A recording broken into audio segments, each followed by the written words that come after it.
So how can we, cotton is extracted from an agricultural field where cotton crop will be grown and the fruit of the cotton will be cotton ball. After harvesting the cotton ball, from the cotton ball the seeds will be separated and the cotton fibers will be separated by hand.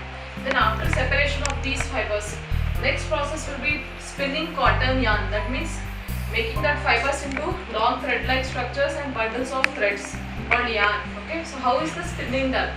So there are something called hand spinning. How is hand spinning done? In a left hand, take a cotton ball, right?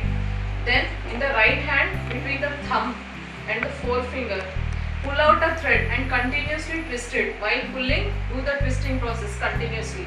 So take a cotton ball in one hand, that is, imagine your left hand, and then pinch some between the thumb and the forefinger of the other hand.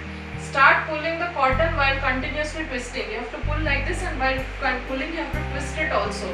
This forms a yarn. This forms a thread-like structure. Understood, right? Take a cotton ball, pull it with the right hand with the help of a thumb and the forefinger, and while pulling continuously twist it. So it forms a thread-like structure called yarn. Then these fibers together form a yarn. So spinning process. What is the definition of spinning process? The process of making yarn from the cotton fibers. That will be the definition of spinning.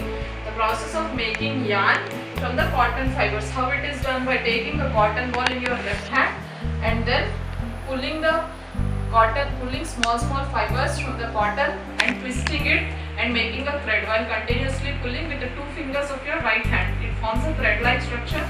These thread-like structures together form yarn. Then from this yarn fabric will be woven. That means cloth pieces will be woven. So fibers form yarn and yarn forms a fabric, right? Then other than hand spinning, there is one more hand spinning method called takli. It is also done with hands. It is a simple device used in olden days. It uses a hand spindle. It is a J, alphabet J, right? J alphabet, it stands for joker, J for joker. So this takli device also looks like a J-shaped alphabet. It is nothing but a steel device which is J-shaped, through which hand spinning is done. Then we have something called charkha. Charkha is a hand-operated device, again used with hand. Then used for spinning of yarn. That is, cotton fibers are spinned into yarn. Then it was popularized by Mahatma Gandhi. Mahatma Gandhi used to say that don't use imported fabric which used to be made in Britain. Use the Indian fabric, the cotton fabric, which was made with the help of charkha. So in that charkha, cotton ball was taken and then it would be woven into yarns or fibers. Then it would be woven into fabric. So he used to advise everybody in India to use cotton clothes and use hand woven fabrics rather than using the imported jeans of all those Britain people. So that is how charkha got popular. Charkha is nothing but a wheel-like structure.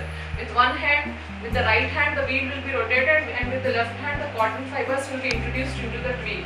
So all these three methods are hand spinning methods. Hand spinning, takli and charkha. Now we have something called machine spinning.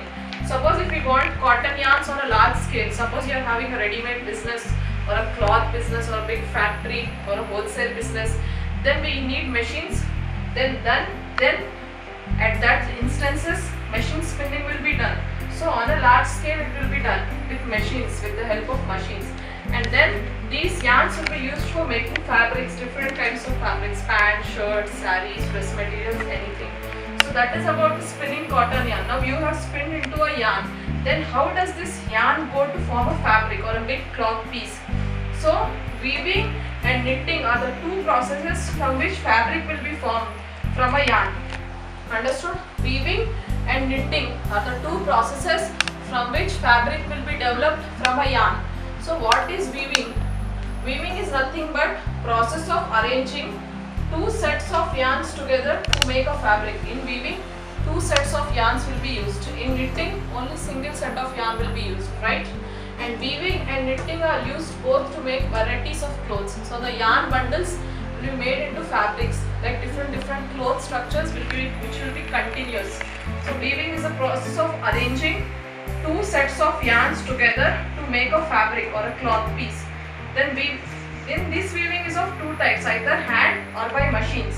So if it is done by hand, it is called hand-do process. So the weaving is done by something called looms. The machines are known as looms. So if it is done by hand, it is known as hand loom. We get hand loom saris everywhere in the exhibitions and everywhere, right? So those are nothing but hand woven saris. So that is why they will be much costlier. So those are hand loom. Weaving of cotton fibers by hand to form a fabric or a cloth piece. Then in the looms, the weaving is also done by machines or with the help of power operated, with the help of electricity. So from the fabric or the cloth will be developed from yarn. So how is this done? With the help of two processes like weaving and knitting. So these two processes help to make us different varieties of clothes like saris, dress materials, kids wear, everything. So weaving is a process of arranging two sets of yarns together to form a fabric or a cloth. Weaving is done by something called looms. These looms are of two types, either hand operated or power operated. The hand operated one is called hand loom. That means the total cloth will be woven by hand. Then either it is machine or power operated. Then the next is knitting. In knitting only single yarn is used to make a fabric. In weaving two sets of yarns are used. In knitting only a single set of yarn is used. If you have ever observed your mothers or grandmothers weaving a sweater, they take a woolen bundle, they take a needle and only single set of thread will continuously weave your complete sweater. So that is how the knitting of the sweaters is done. Then with the help of wool, knitting is done, right? So knitting, with the help of knitting we can make woolen clothes, sweaters, socks, shawls, hand gloves, etc. So single yarn is used to make a fabric. The types are both hand knitting and machine knitting. Suppose you are doing on a small scale for your relatives, then you do with hand with the help of a needle. Then if you are doing on a large scale manufacturing unit, if you have, then you do knitting with the help of machines.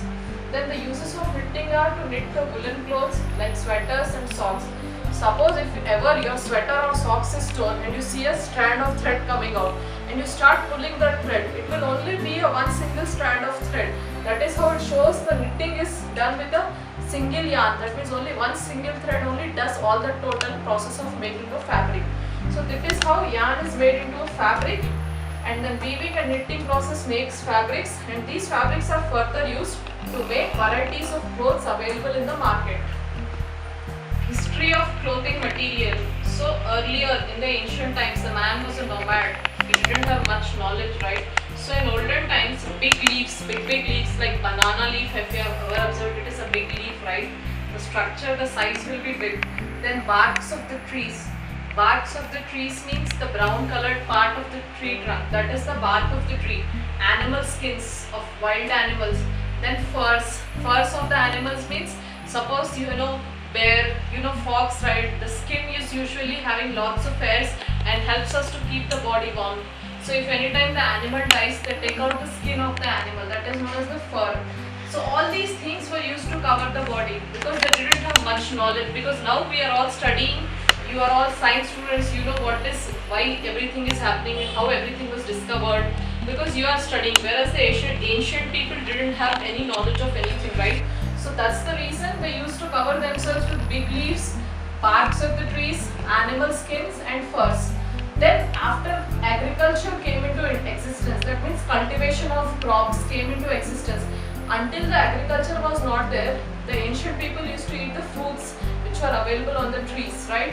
And they used to burn the animals on the firewood and used to eat. So after agriculture came into existence, the mats and baskets were started to be weaving. How the mats and baskets were weaved?